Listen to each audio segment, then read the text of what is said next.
Crescent City.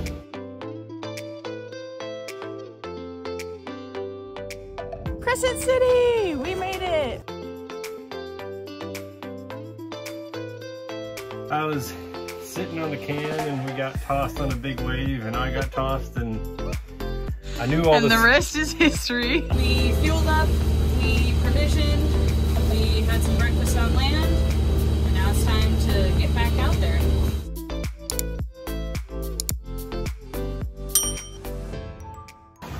Perfect sailing conditions today.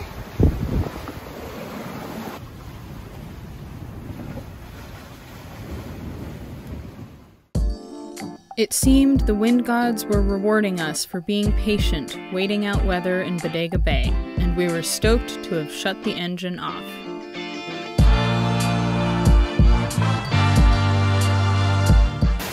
We're sailing down in the hail. We're hailing! We're hailing.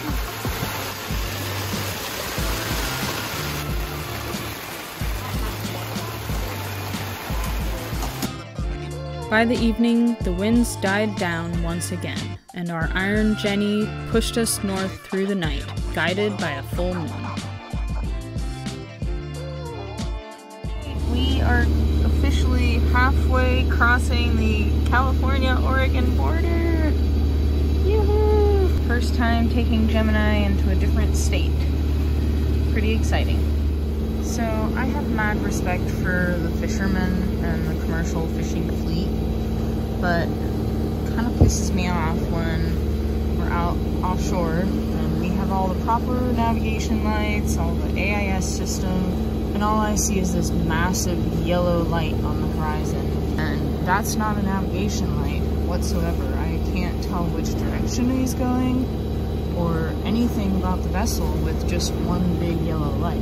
I've now altered my course, but they're still like way closer than they need to be. It's just frustrating because we're trying to be safe and trying to do everything by the rules, and they just kind of do whatever they want and get away with it. We arrived in Newport just as the sun rose, the iconic bridge guiding our way into the harbor. Yeah. Oh, that's the, yeah, that's the thing they were saying in the chart. So that little sign over there tells you if the entrance is going to be rough and not recommended to go out or not. Fuel dock, guest dock. All right, we just parked at the Newport guest dock. It's very chilly here, but the sun is coming up and we're gonna rest. Fathom is already making friends with the seagulls and sniffing everything she can. After a long, good sleep, we walked into town in search of some breakfast. We ended up at the Aquarium Village, a quirky corner of the town with brightly colored buildings and nautical art all around. It felt like we had stumbled into a movie set, especially since we seemed to be the only people around.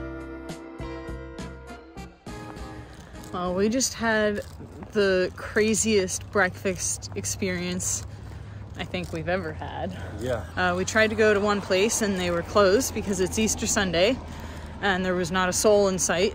We looked up a second place called Molly's Follies Cafe, called the number and they said they were open. We walked around the block to it. We walk in and it felt like we were in someone's living room. It was this cute old lady. There were just two like family-sized tables and she cooked everything from scratch. It was just so crazy. We felt like we had gone back in time or something. We have time traveled, for sure.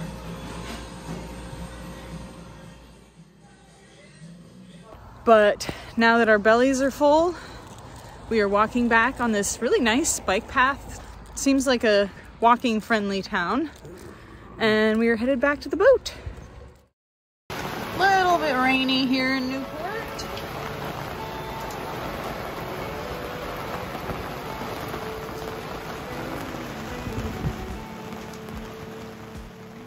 One of the biggest challenges when cruising the west coast are the river bar entrances. If you come in to rest or get provisions, there's a chance you may get trapped there if the swell picks up at the river bar. It was frustrating because we had good sailing conditions offshore, but the bar conditions were too rough to leave. This left us waiting until things calmed down. Luckily, we found a handy website which gives you real-time bar conditions for all the major entrances going north. Currently, the Yakina River Bar is closed because of rough conditions. This website is corresponding with the sign that's outside at the bridge. Says that there's 4 to 6 foot ebb chop on a series and 6 to 8 foot ebb chop with a wraparound breaking wave outside of the jetty. All right, it's about 6:15 a.m. on Tuesday, the 20th of April, I think. We are prepping to head out from Newport, Oregon. It's a little bit rainy out, but we've got somewhat of a weather window. Might be a little bumpy for a day, but we're gonna try and make it to Cape Flattery. Here we go. Just so happens that one of our boat work clients from San Francisco was heading north as well, so they followed us out the harbor. After driving that boat for 2 years straight, it was pretty impressive to see her bow jump over the waves. It's quite an adventuresome couple.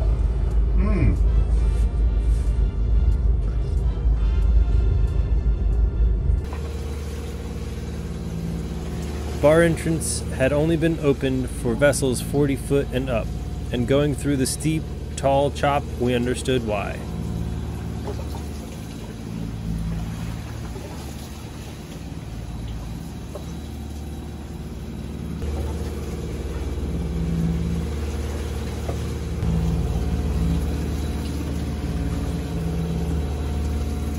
You're doing good.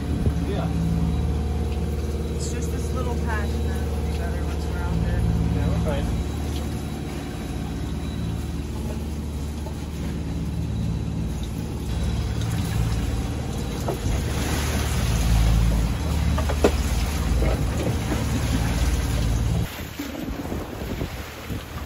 All right, adios, Newport. That was quite the crossing to get out of there, but we made it out. Now we'll see what's next. So it has been raining since we left Newport, Oregon this morning, but it seems to be clearing up a little bit. It stopped raining now, and I can actually see land. Starting to see some beautiful forested mountains, starting to look like beautiful Pacific Northwest vibes. We are expecting to have some rougher weather starting tonight and into tomorrow morning, and then it should be calming down again. But we're gonna put in our deepest reef before it gets dark. It should be behind us, so it's not the end of the world. It's mainly just hoping that the swell doesn't get too bouncy. And we are so spoiled with these side panels that we made. I just can't believe what a game changer that is. I found a stash of yerba mate tea straight from Argentina my mom brought back last time. So I've got a fishing line out and I'm drinking some tea and trying to stay warm. The rain finally stopped and the skies showed off an incredible sunset as we sailed into the night.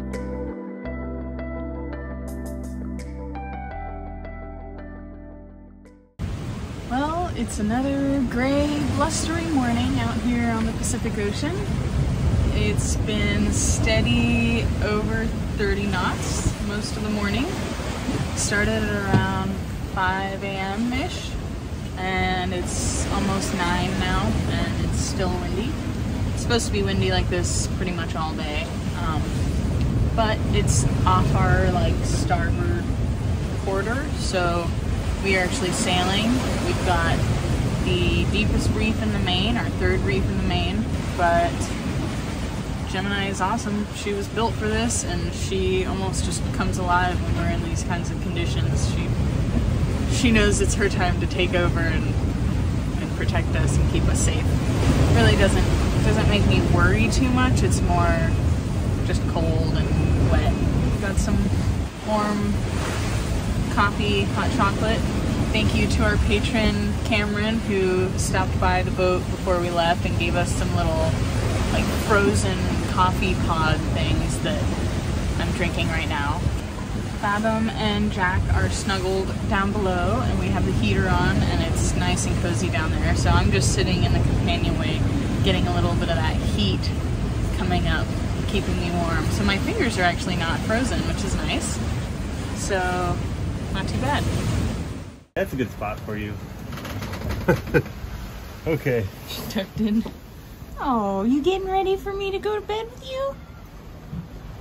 Alright, I'll trade you. Oh, love. You're great. Oh yeah. It's a big sea. Nice little blow, ain't ya?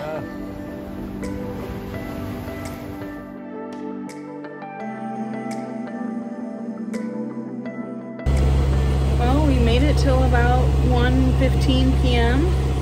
before the wind just completely died on us. So we had a little bit of everything today. So we are now motoring again.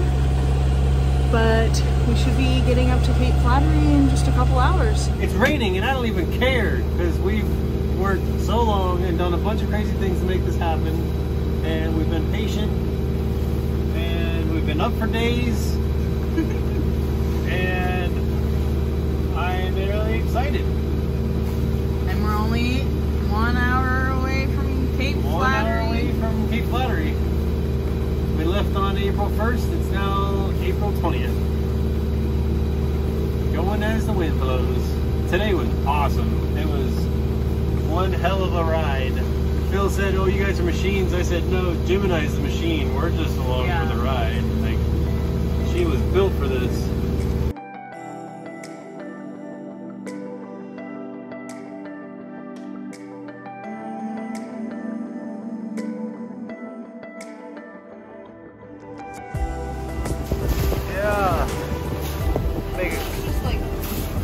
They come off on the log barges, we can make a damn canoe out of it. As we finally approached Cape Flattery and the entrance to the Straits of Juan de Fuca, the wind picked up abruptly, right on our nose, and we fought swirling currents and the rain began again.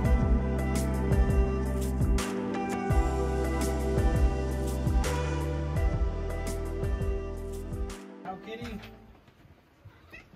What do you want? Okay, tell us about the passage, our stats, our Okay, stats. recap. Early Tuesday morning, the sun rose about 6:12 a.m. No, we left Newport, the Ikson River bar, kind of rushed. We weren't really prepared for the 6-foot swell that was in the river. Didn't put up the main, didn't have the fenders put away. Stuff was bouncing everywhere. So it felt kind of rushed, but we got out and then put the double reef in and started motoring towards our waypoints. And we wanted to keep our average up as high as possible because we knew we had time limits for the storm coming. So we went as fast as possible. Today at daylight, I was seeing 11s and then 12.6 I think was our highest. Dang. And then the wind was averaging in the 30s. 33 was for hours, and then I saw 40, 43 I think. The boat did amazing. I came down at one point and Sonia and Fathom were just sleeping all dainty like in the aft cabin, just not a bother in the world. We went to bed tired but proud that we had accomplished such a lofty offshore journey. Of course, we had an early start the next morning to get to our next destination. Alright, leaving Mia Bay. Beautiful here. We got places to be. We are headed to meet the original owners of our boat, Neil and Betty. Join us next time as we make our way into the Strait of Juan de Fuca and meet up with the original owners of Gemini, swapping stories and sharing photos. Then we head into the nautical town of Port Townsend.